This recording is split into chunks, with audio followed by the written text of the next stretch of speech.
11th class. आज हम home science का चैप्टर नंबर 4 संसाधन प्रबंधन ये पढ़ेंगे, मैनेजमेंट ऑफ रिसोर्सेज। तो इस चैप्टर में हम क्या पढ़ेंगे? संसाधन के बारे में पढ़ेंगे। संसाधन क्या होता है, संसाधन कितने प्रकार का होता है, संसाधन क्या होता है, संसाधन कितने प्रकार का होता है, संसाधन का वर्गीकरण, मतलब संसाधन के तो अलग अलग प्रकार के होते हैं, उनका वर्गीकरण किया गया है। संसाधन को दो भाग में बांटा गया, एक मानवीय संसाधन, दूसरा है गैर मानवीय संसाधन। तो इसके बारे में भी हम पढ़ेंगे। और संसाधन की विशेषता, जो संसाधन है उसकी क्या क्या विशेषताएं होती है, संसाधन जो है उसका प्रबंधन। चैप्टर का हमारा नाम है संसाधन प्रबंधन। तो हमें संसाधन को प्रबंधन की आवश्यकता क्यों होती है, उसका प्रबंध करना क्यों आवश्यक है, और प्रबंध की का प्रक्रिया का विश्लेषण, जो प्रबंध हम करते हैं उसकी प्रक्रिया क्या है, कैसे हमें प्रबंध करना चाहिए, इसका पूरा विश्लेषण करेंगे। तो ये जो हमारा चैप्टर है संसाधन प्रबंधन, इसके बारे में हमें ये जब हम इस चैप्टर को पढ़ेंगे तो इस चैप्टर को पढ़कर ये सारी चीज़ें हम जान पाएंगे, इन सब चीज़ों का हमें आंसर मिलेगा। तो चलिए अब हम चैप्टर पढ़ना स्टार्ट करते हैं। तो सबसे पहले तो अगर हम ये चैप्टर हम पढ़ रहे हैं संसाधन प्रबंधन, तो हमें ये पता होना चाहिए संसाधन होता क्या है, संसाधन है क्या, ये क्या चीज़ है जिसके बारे में हम पढ़ने वाले हैं। तो संसाधन जो है, मान लीजिए हम कोई भी काम करते हैं, अगर हम जैसे हम हैं अभी हम पढ़ रहे हैं और कोई भी काम करता है, कोई घर की सफाई कर रहा है, कोई खाना बना, कोई कुछ भी काम करे, तो उसमें जो भी कोई काम हम करते हैं उसमें हमें जिस चीज़ की ज़रूरत पड़ती है, कोई भी काम करने में जिस चीज़ की हमें आवश्यकता होती है, जिस चीज़ का उपयोग करते हैं हम, वो संसाधन होता है। जैसे अगर मान लो हम यहाँ से कहीं घूमने जा रहे हैं, तो हम जा रहे हैं तो हम किसी चीज़ से जाएंगे, जा रहे हैं तो हम ऐसे तो जाते नहीं। अगर हम कहीं दूर जाना है तो हम क्या करते हैं, किसी भी व्हीकल का यूज़ करते हैं, किसी भी गाड़ी से जाएंगे। तो जिस चीज़ से हम जा रहे हैं वो क्या है हमारा, वो हमारा संसाधन है।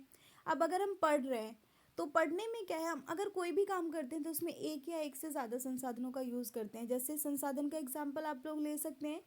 फॉर एग्ज़ाम्पल हम पढ़ रहे हैं तो पढ़ने के लिए हम क्या करते हैं, जिस चीज़ों की का यूज़ करते हैं पढ़ने के लिए। अब पढ़ रहे हैं तो पढ़ने के लिए, जैसे अभी हम लोग ऑनलाइन क्लासेस अगर आप ले रहे हो तो इसमें फ़ोन का यूज़ कर रहे हो, तो ये क्या है, आपका संसाधन हो गया। अगर आप ऑफलाइन पढ़ रहे हो बैठकर खुद से, आप अगर सेल्फ स्टडी कर रहे हो, इसमें कॉपी पेन इन सब चीज़ों का यूज़ कर रहे हैं, तो ये क्या है, कॉपी पेन, ये जो है हमारा ये संसाधन है। प्लस इसमें अगर हम पढ़ने के लिए क्या है, हमें ज्ञान की भी ज़रूरत होती है, तो जो ज्ञान है ये भी हमारा संसाधन है। तो संसाधन का एग्जाम्पल जैसे हम यहाँ ले सकते हैं समय, ज्ञान, रुचि, जलवायु, निर्मित भवन, ऊर्जा, धन, कौशल, ये सारी चीज़ें क्या है, ये सारी चीज़ें संसाधन है। मतलब कोई भी काम करने के लिए जिस चीज़ की, या फिर कोई जिस या फिर रुचि, या फिर कोई भी व्यक्तिगत चीज़ें होती है, हमारी शक्ति लगती है, हम पढ़ाई कर रहे हैं उसके लिए हमें एनर्जी की भी ज़रूरत होती है। तो जैसे संसाधन वो चीज़ें होती है जैसे कोई उपकरण हो गया, कोई सामान हो गया, हमारी रुचि हो गई, इंटरेस्ट हो गया, या फिर जो हमारी एनर्जी लगती है, पावर। मतलब हम कोई भी काम कर रहे हैं, वो काम करने के लिए, अपने लक्ष्य तक पहुंचने के लिए जिन सारी चीज़ों का उपयोग करते हैं वो क्या होता है, संसाधन होता है। अब इसका यहाँ देख ले, यहाँ पर संसाधन की डेफिनेशन भी दी हुई है। संसाधन वे वस्तुएं, उपकरण तथा व्यक्तिगत शक्तियाँ व रुचियाँ हैं जो लक्ष्यों या लक्ष्यों तक पहुँचने का माध्यम या वाहक का कार्य करती है। अभी जैसे मैंने बताया संसाधन क्या करती है, हमें अपने लक्ष्य तक पहुंचने के लिए कार्य करती है। हम अपने लक्ष्य तक पहुंचने के लिए जिन सारी चीज़ों का यूज़ करते हैं, वो हमारा ज्ञान हो सकता है, हमारा इंटरेस्ट हो सकता है, कोई भी सामान हो सकता है, पैसा हो सकता है। तो जिस भी चीज़ों का यूज़ करते हैं वो क्या है, वो संसाधन है।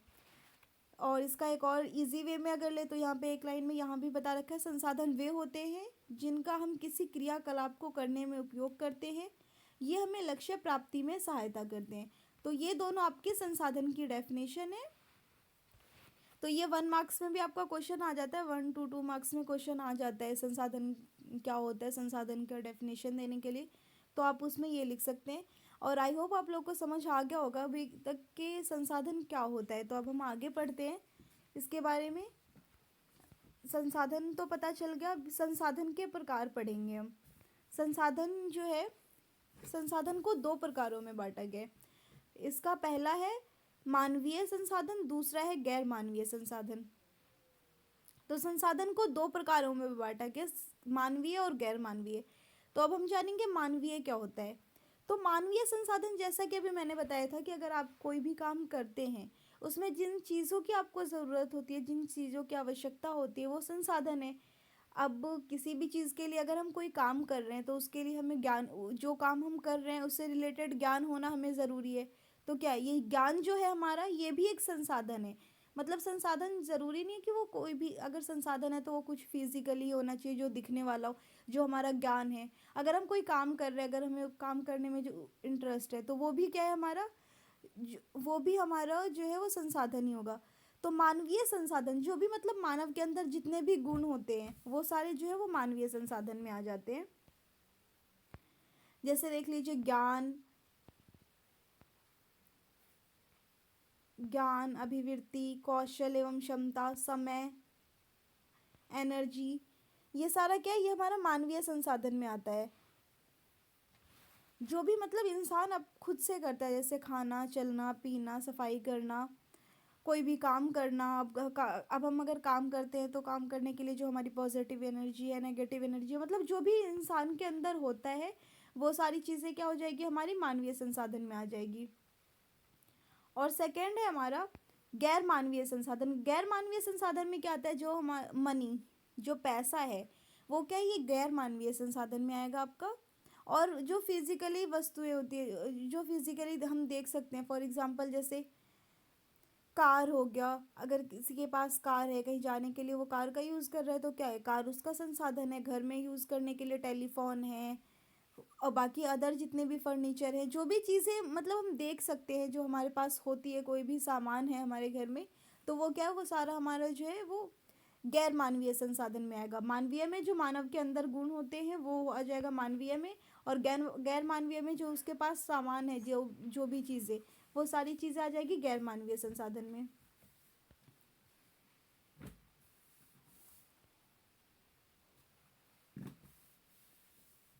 अब संसाधन का हमने भी पढ़ा था, संसाधन के प्रकार। तो इसमें संसाधन का जो वर्गीकरण है वो कई प्रकार में किया गया। जैसे अभी हमने पढ़ा है फर्स्ट कि मानवीय और तथा गैर मानवीय संसाधन में किया गया है, तो हमने तो ये जान लिया कि मानवीय संसाधन क्या होता है और गैर मानवीय क्या होते हैं। वैसे ही व्यक्तिगत और साझे संसाधन में भी इसे डिवाइड किया गया है। और तीसरा है प्राकृतिक तथा सामुदायिक संसाधन। तो अब हम एक एक करके इन तीनों की डेफिनेशन देखेंगे। तो अभी तो हमने पढ़ लिया कि मानवीय संसाधन क्या होती है, क्या होते हैं, और गैर मानवीय संसाधन क्या होते हैं। तो हमने पढ़ा है कि जो मनुष्य के अंदर जो भी गुण होते हैं, जो भी क्षमता होती है उसकी, वो सारी क्या होती है, मानवीय संसाधन होती है। गैर मानवीय संसाधन, तो मानवीय संसाधन तो हमने पढ़ लिया है। ये मानवीय संसाधन की डेफिनेशन एक बार आप लोग देख लें। हाँ, वे सभी संसाधन जो प्रत्येक मनुष्य की अपनी क्षमताओं के अनुसार होते हैं, वह प्रत्येक मनुष्य के निहित गुण होते हैं, मानवीय संसाधन कहलाते हैं। फॉर एग्जाम्पल ज्ञान। अगर ज्ञान जो है एक अमूल्य संसाधन है इंसान के पास, अगर ज्ञान नहीं होगा तो वो दूसरा और भी कोई काम नहीं कर सकता है। ज्ञान के मतलब, अगर ज्ञान है तो वो अगर जिस काम को इंसान करना चाहता है उस बारे में अगर उसको ज्ञान हो, नॉलेज हो, जानकारी हो, तो क्या होगा, वो अपना लक्ष्य जो है वो आराम से प्राप्त कर सकता है।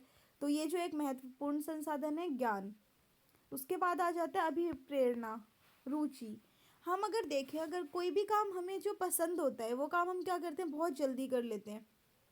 लेकिन जो चीज़ें हमें पसंद नहीं होती वो हम नहीं करते। तो कोई भी काम करने के लिए जो हमारे अंदर इंटरेस्ट होना, उस चीज़ के लिए हम उसके लिए इंटरेस्टेड हो कि हाँ हम ये काम करना चाहते हैं, तो वो काम हम बहुत जल्दी कर लेते हैं। तो इसके लिए क्या है कि अपने लक्ष्य की प्राप्ति के लिए क्या है, अगर हम कोई भी काम जो करना चाहते हैं, अगर जैसे कोई भी हो, क्या होता है, कोई बच्चा अगर कुछ बनना चाहता है, अगर उसका उस चीज़ में इंटरेस्ट हो ना, तो वो बन ही जाता है। क्यों? क्योंकि उसका उस चीज़ में इंटरेस्ट है, वो चीज़ें उसे पसंद है। लेकिन कई बार माँ बाप अगर ज़बरदस्ती थोप देते हैं बच्चों पर कि अपनी ज़िद की नहीं, तुम्हें यही चीज़ बनना है, तो क्या होता है, उसमें बच्चों का इंटरेस्ट नहीं होता और वो काम वो नहीं कर पाते हैं। तो वही चीज़ है कि बच्चे में मोटिवेशन होना चाहिए, उसके लिए इंटरेस्टेड होना चाहिए, तो वो काम वो अच्छे से कर लेता है। तो संसाधन जो है ये संसाधन ये भी एक सबसे महत्वपूर्ण है। क्योंकि जब तक बच्चे में अगर उस चीज़ को करने के लिए खुद से वो इंटरेस्टेड नहीं हो, तब तक वो अच्छे से नहीं कर पाता। फॉर एग्जांपल आप लोग देख ले, अगर जो सब्जेक्ट आपको पसंद होता है, तो क्या होता है उस सब्जेक्ट में आप अगर सही से नहीं भी पढ़ते हैं, अगर उसके लिए अगर कभी कोई प्रॉब्लम हो गई, उस टाइम पर नहीं पढ़ पाए, तो भी उस सब्जेक्ट में क्या होता है आप अच्छे खासे मार्क्स से पास हो सकते हो। लेकिन जिस सब्जेक्ट में इंटरेस्ट ही नहीं है, जो सब्जेक्ट अच्छा ही नहीं लगता, तो उसमें अगर ज़बरदस्ती पढ़ भी लो तो भी उतने अच्छे मार्क्स नहीं आ पाते। तो वैसे ही हमारा इंटरेस्ट होता है तो हम कोई भी काम कर लेते हैं। तो सबसे ज़रूरी है हमारा, ये भी जो है एक ज़रूरी है, बहुत महत्वपूर्ण संसाधन है। ये सारा क्या आता है हमारा मानवीय संसाधन में, मतलब मानव के अंदर जो भी गुण है वो सारे किस में आ जाएंगे, हमारे मानवीय संसाधन में। कौशल एवं क्षमता। अब अगर कोई भी काम इंसान कर रहा है तो सभी लोगों में अलग अलग कौशल होता है, तो अगर वो काम करने के लिए इंसान उसके अंदर अगर स्किल हो तो वो काम अच्छे से कर सकता है। नेक्स्ट है समय। समय जो है ये सबसे ज़्यादा महत्वपूर्ण है, हमारा समय जो है सबसे ज़्यादा महत्वपूर्ण संसाधन है। क्यों?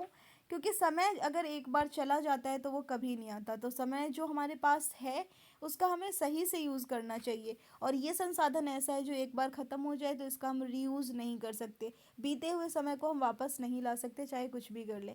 इसलिए जो हमें मिला है, जितना समय मिला है, उसे हमें सही से यूज़ करना चाहिए। क्योंकि समय जो है वो सभी को बराबर ही मिलता है। जैसे दुनिया में ये नहीं है कि अगर किसी स्पेशल व्यक्ति के लिए ज़्यादा समय मिलता है, सभी को 24 आवर्स ही मिलते हैं। लेकिन क्या है, उसी का कोई अच्छे से यूज़ कर लेता है, कोई अच्छे से यूज़ नहीं कर पाता। सबको तो मिलते 24 घंटे ही हैं। अब अगर उसी में कोई क्या होता है, उसी में कोई बहुत ज़्यादा आगे बढ़ जाता है, कोई जहाँ है वहीं रह जाता है। तो ये क्या है, सबके ऊपर अलग अलग लोगों के ऊपर डिपेंड करता है। जो जैसा अगर अपने समय का उपयोग करता है उसी के अकॉर्डिंग वो आगे बढ़ पाता है। तो समय सबको इक्वल ही मिलता है। गॉड ने सबको 24 आवर्स ही दिए हैं, बस हमें समय का यूज़ करना आना चाहिए। तो समय को ऐसे बताए कि अगर यूज़ करते हैं हम तो 3 आयामों में बांट देना चाहिए। अगर हम जैसे समय है हमारे पास, तो एक बार ये देख ले हम, पहला कार्य का समय कि कितने टाइम हमें काम करना है। पूरे दिन में 24 आवर है तो इसमें हम कितने टाइम काम करेंगे। कार्य न करने का समय, कितनी देर जो है हम वो काम नहीं करेंगे। और थर्ड करना है विश्राम और खाली समय, कि बाकी जो हम खाली समय जो वेस्ट कर रहे हैं, मतलब या फिर हम आराम कर रहे हैं कि इतनी देर आराम करना है, इतनी देर काम करना है। तो अगर हम सब चीज़ का एक रूटीन बना ले तो क्या होगा, हम समय का सही यूज़ कर पाएंगे। और विदाउट रूटीन जो है वो समय हम कभी वेस्ट भी कर देते हैं, पता ही नहीं चलता हमें कि हमने क्या क्या किया। तो इसीलिए हमें अगर समय है तो उसका सदुपयोग करना चाहिए और अपने रूटीन के अकॉर्डिंग काम करो, ताकि क्यों, तो इस सब में संतुलन बनाकर रखना चाहिए। नेक्स्ट है हमारा एनर्जी। अब अगर कोई भी काम हम करते हैं तो उसके लिए हमें एनर्जी तो चाहिए, विदाउट एनर्जी तो कोई काम होता नहीं है। तो एनर्जी भी जो है, ऊर्जा, ये भी हमारा जो है एक महत्वपूर्ण संसाधन है। तो ये सारा हमारा मानवीय संसाधन था। अब हम पढ़ेंगे गैर मानवीय संसाधन के बारे में। तो गैर मानवीय संसाधन कौन से होते हैं, जिन्हें हम पैसे से खरीद सकते हैं। मानवीय संसाधन ऐसे होते हैं जिसे हम पैसे से नहीं खरीद सकते। ज्ञान है हमारा, समय है, एनर्जी है, इन सब चीज़ों को हम क्या है पैसे से नहीं खरीद सकते, ये हमारे अंदर पाया जाता है। मानवीय संसाधन जो है वो मनुष्य के अंदर होते हैं। लेकिन जो गैर मानवीय संसाधन है उसे क्या होता है, हम पैसे से खरीद सकते हैं। अब जैसे हमारे घर में फ्रिज है, वॉशिंग मशीन है, बाकी अदर जितने भी फर्नीचर्स हैं, कोई भी सामान है, कार है, ये सारी चीज़ें हम क्या है पैसे से खरीद सकते हैं। पैसा है, तो ये सब क्या आता है, भौतिक संसाधन में आता है। तो इसकी डेफिनेशन देख लेते हैं। भौतिक संसाधन की, भौतिक संसाधन वे संसाधन होते हैं जिन्हें मानवीय संसाधन की सहायता से क्रय किया जा सकता है। क्रय मीन्स खरीदा जा सकता है। का लक्ष्यों की प्राप्ति के लिए भौतिक संसाधन मानवीय संसाधन की सहायता करते हैं। अब लक्ष्य की प्राप्ति करने के लिए अगर हम, हमारा एम है कि हम कोई भी अगर हम लक्ष्य बनाते हैं, मान लीजिए कि आपने माना कि आपको इस एग्ज़ाम में आपको अच्छे मार्क्स से पास होना है, ठीक है। तो आपने एक लक्ष्य बनाया कि मुझे एग्ज़ाम में अच्छे मार्क्स से पास होना है। तो इसके लिए क्या है, आपको मानवीय संसाधन का यूज़ करना होगा। जैसे क्या है, आपको मानवीय संसाधन, उसके लिए नॉलेज होना चाहिए। सबसे पहले व्यक्ति के अंदर योग्यता कौशल होना चाहिए ताकि वो पढ़ सके।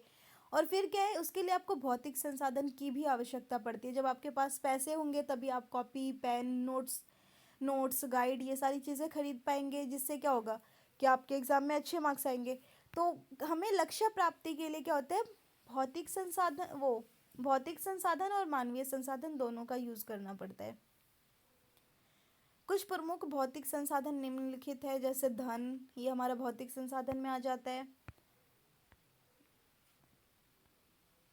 यहाँ देखिए भौतिक संसाधन में हमारा दिया भी हुआ है धन है, ये भौतिक वस्तुएं। भौतिक वस्तुएं भौतिक वस्तुएं उन सारे सामान को कहा जाता है जिनका उपयोग लक्ष्य प्राप्ति के लिए किया जाता है। ये सामान कुर्सी, मेज, कार, बर्तन, वस्त्र, फ्रिज आदि भी हो सकते हैं। ये वस्तुएं धन द्वारा ही खरीदी जाती है। इन संसाधनों की आवश्यकता विभिन्न प्रकार के लक्ष्यों की प्राप्ति के लिए किया जाता है। तो ये हो गया हमारा भौतिक संसाधन। तो अभी तक हमने पढ़ा मानवीय संसाधन, अभी तक हमने पढ़ लिया मानवीय संसाधन, गैर मानवीय संसाधन। अब हम पढ़ेंगे व्यक्तिगत और साझे संसाधन। तो इसमें हम देखेंगे व्यक्तिगत और साझे संसाधन। तो देखिए व्यक्तिगत जो इंडिविजुअल हो गया, जो व्यक्ति का पर्सनली चीज होता है, वो व्यक्तिगत संसाधन हो जाएगा। साझे संसाधन जिसमें क्या होता है, दूसरों का भी शेयर होगा। तो व्यक्तिगत और साझे संसाधन, इसका सिंपल सा आप इसे समझ सकते हैं ऐसे, इंडिविजुअल जो व्यक्ति का जो पर्सनली है वो व्यक्तिगत संसाधन हो गया, और जिसमें शेयर होता है दूसरे लोगों का भी, वो हो जाएगा साझे संसाधन में। तो चलिए हम इसकी भी डेफिनेशन देख लेते हैं।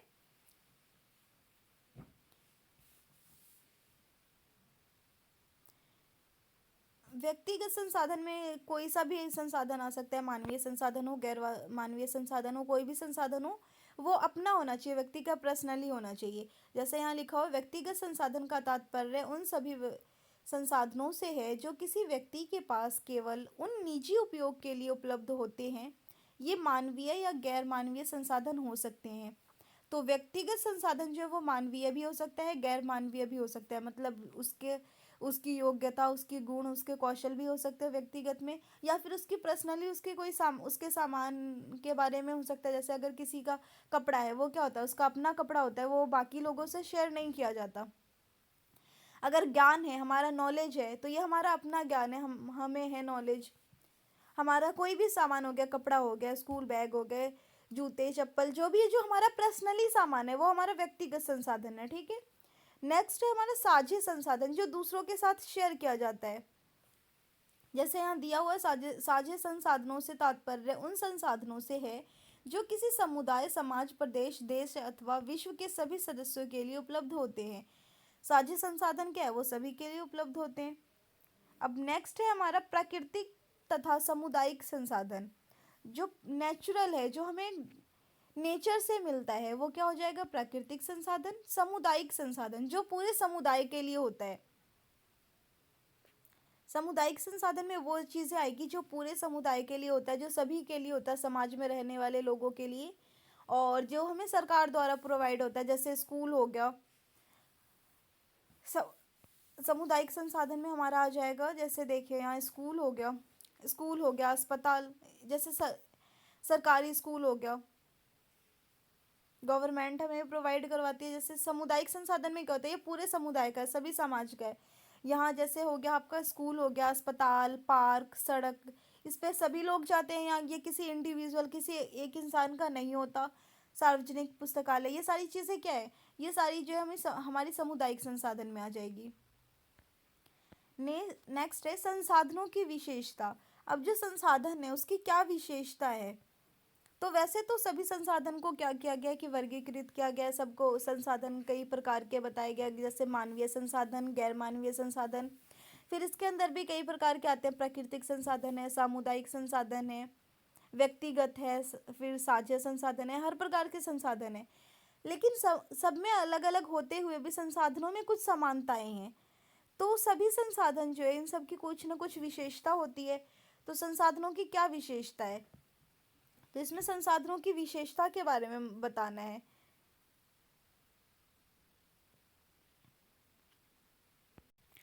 तो अब हमारा टॉपिक है संसाधनों की विशेषता। तो इसमें हम पढ़ेंगे संसाधनों की विशेषता के बारे में। तो सभी संसाधन कुछ ना कुछ अलग होते हैं, सभी को जो है अलग अलग प्रकार से वर्गीकृत किया गया है, लेकिन फिर भी सब में कुछ ना कुछ समानताएं होती है। तो जो संसाधन है उसकी क्या विशेषता होती है, इसके बारे में हम पढ़ेंगे। तो फर्स्ट आपका दे रखा है उपयोगिता।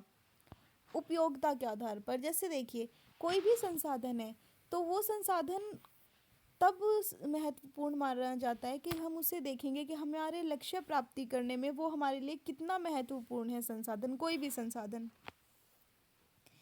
फॉर एग्ज़ाम्पल, अगर आपको एग्ज़ाम देना है तो अगर आप अलग से कोई नोट्स खरीद रहे हो तो आप ये देखेंगे ना कि हमारा जो वो हमने जो नोट्स खरीदे हैं उसके ऊपर पैसे खर्च किए हैं, उससे हम पढ़ रहे हैं, इतनी मेहनत कर रहे हैं, तो क्या वो नोट्स हमारे काम का है, हमारे एग्ज़ाम के लिए वो उपयोगी है, या फिर हम कुछ अलग ही पढ़ रहे हैं, अपना टाइम वेस्ट कर रहे हैं। तो क्या है, अगर कोई ऐसा ही काम हम अगर कर रहे हैं, दूसरा भी अगर कोई दूसरा एग्जाम्पल लें आप, तो मतलब क्या है कि संसाधन कोई भी हो, उसे हमें ये देखना है कि हमारे लक्ष्य प्राप्ति में वो संसाधन जो है वो कितना महत्वपूर्ण है। वैसे तो कोई भी जो जो भी हो संसाधन, वो कोई भी संसाधन वो बेकार नहीं होता। अगर सब कुछ ना कुछ जो है वो उपयोगी होता ही है, लेकिन जो काम हम कर रहे हैं हर जगह पे क्या है, संसाधन सब जगह सेम नहीं होता। हर जगह पे अलग अलग संसाधनों की आवश्यकता पड़ती है, और हर जगह पर अलग अलग संसाधन जो है वो महत्वपूर्ण माने जाते हैं। जो काम होता है उसके अकॉर्डिंग जो है वो महत्वपूर्ण होते हैं। जैसे कि अगर देख लें हम, तो संसाधन क्या है कि एक कई बार ऐसा भी होता है कि एक संसाधन किसी एक इंसान के लिए वो बहुत महत्वपूर्ण होता है, लेकिन दूसरे के लिए क्या होगा, वो किसी भी काम का नहीं होता वो संसाधन। तो वो संसाधन जो है इससे भी डिपेंड करता है कि वो उसे यूज़ कौन कर रहा है, जिसे उसकी आवश्यकता है वो यूज़ करता है तो उसके लिए वो महत्वपूर्ण होगा। फॉर एग्ज़ाम्पल, अगर कोई व्यक्ति शहर में रहता है, अगर उसे गाय का गोबर दे दिया जाए तो वो किसी काम का नहीं है उसके लिए, वो यूज़लेस है, वो शहर में रहता है, वो गोबर का क्या करेगा। लेकिन अगर वही चीज़ें अगर उस गांव वाले व्यक्ति के पास है तो वो क्या करेगा, उसका वो ईंधन के रूप में यूज़ करता है, गांव में खाद वाद बनाने के रूप में यूज़ होता है, तो उसके लिए काफ़ी उपयोगी सिद्ध होता है। तो तो इसी प्रकार से मतलब अगर कोई भी एक ही चीज़ है वो क्या है, एक व्यक्ति के लिए उपयोगी होता है और दूसरे व्यक्ति के लिए वो किसी भी काम का नहीं होता, वो बिल्कुल यूज़लेस होता है। तो ये था उपयोगिता के आधार पर। नेक्स्ट हम देखते हैं, नेक्स्ट है सुलभता। अब संसाधन जो है ये क्या है, सभी लोगों को उपलब्ध भी नहीं होता। जैसे संसाधन, अगर हम कुछ भौतिक संसाधन का एग्जाम्पल ले लें, तो भौतिक संसाधन क्या है, वो पैसे से खरीदी जाती है। अब जो चीज़ें पैसे पैसे से खरीदी जाती है वो तो सब लोग खरीद नहीं सकते। जो गरीब लोग हैं वो क्या है, वो जैसे गरीब है तो कई प्रकार के संसाधन है उनके, जो भी आराम की चीज़ें हैं जिससे वो एक्स्ट्रा चीज़ें वो क्या है वो नहीं ले सकते हैं, उनके पास उतना पैसा नहीं है कि वो बाकी चीज़ें जो है वो ले सके। लेकिन तो कुछ ऐसे संसाधन हैं जो बाकी संसाधनों की अपेक्षा क्या है वो हमें जल्दी मिल जाते हैं। जैसे अगर हम सूरज की रोशनी देखें तो वो हर जगह मिल जाती है और आसानी से भी मिल जाती है, लेकिन अगर उसी की जगह ईंधन देखें तो वो क्या है, वो सभी को आसानी से नहीं मिल पाती है। और कई चीज़ें जिसे अमीर लोग खरीद सकते हैं लेकिन गरीब लोग जो है उसे अफोर्ड नहीं करते, उन्हें जो है वो क्या होता है, वो आसानी से उपलब्ध नहीं हो पाता। और भी कई चीज़ें हैं, जैसे जो चीज़ क्या है वो हमें हमेशा नहीं मिलती।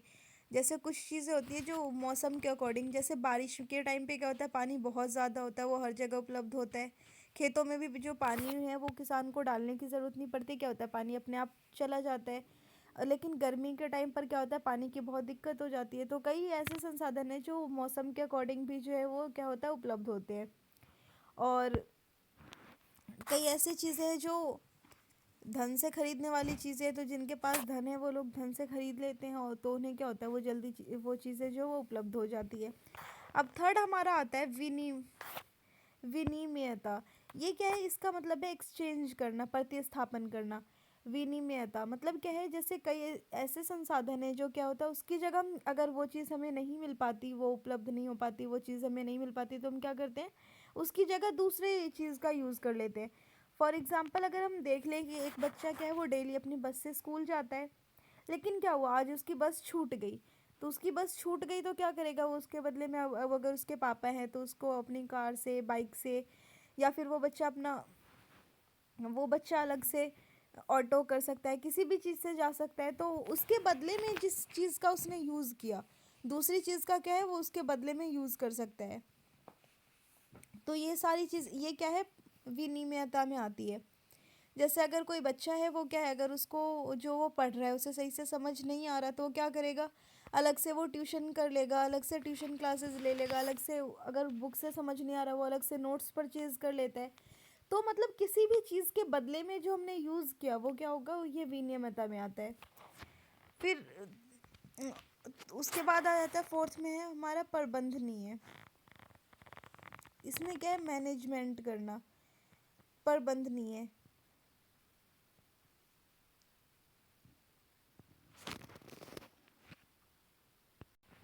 तो इसमें क्या है, कुछ संसाधन ऐसे है भी हैं जिनका क्या है हमें सोच समझ कर यूज़ करना चाहिए। ज़्यादा जैसे हमारे संसाधन है तो सभी संसाधन क्या है वो लिमिट में है, सीमित है।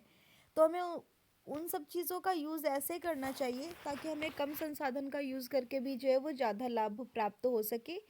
तो संसाधन का प्रबंधन करना चाहिए हमें। संसाधन प्रबंधन का मतलब क्या है, संसाधन को बचाना चाहिए ताकि वो जो है उसको वो ज़्यादा यूज़ ना करें हम, हमारे आने वाली पीढ़ियों के लिए भी काम आए। जैसे हमारा अगर पानी है, पानी भी एक संसाधन है, लेकिन हमें उसे ज़्यादा वेस्ट नहीं करना चाहिए, पानी को उसका प्रबंध करना चाहिए। तो संसाधन क्या है कि संसाधन जो है वो प्रबंधनीय भी है।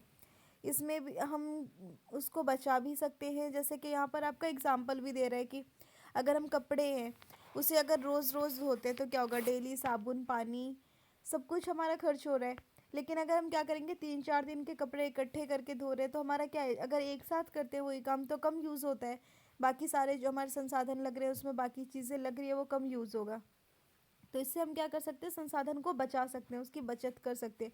साबुन की बचत होगी, पानी की बचत होगी, हमारे टाइम की बचत होगी। डेली जो हमारा 1-1 आवर लग रहा था, अगर हम 3-4 दिन का इकट्ठा करके धो ले तो भी एक वो जल्दी 1 से 2 घंटे में धुल जाएगा। तो हमारे जो 2 घंटे बच गए वो क्या हुआ, हमारा समय बच गया। और समय सबसे ज़्यादा मूल्यवान होता है, हमारा सबसे ज़्यादा कीमती जो है वो हमारा समय है, क्योंकि समय को दोबारा वापस नहीं लाया जा सकता।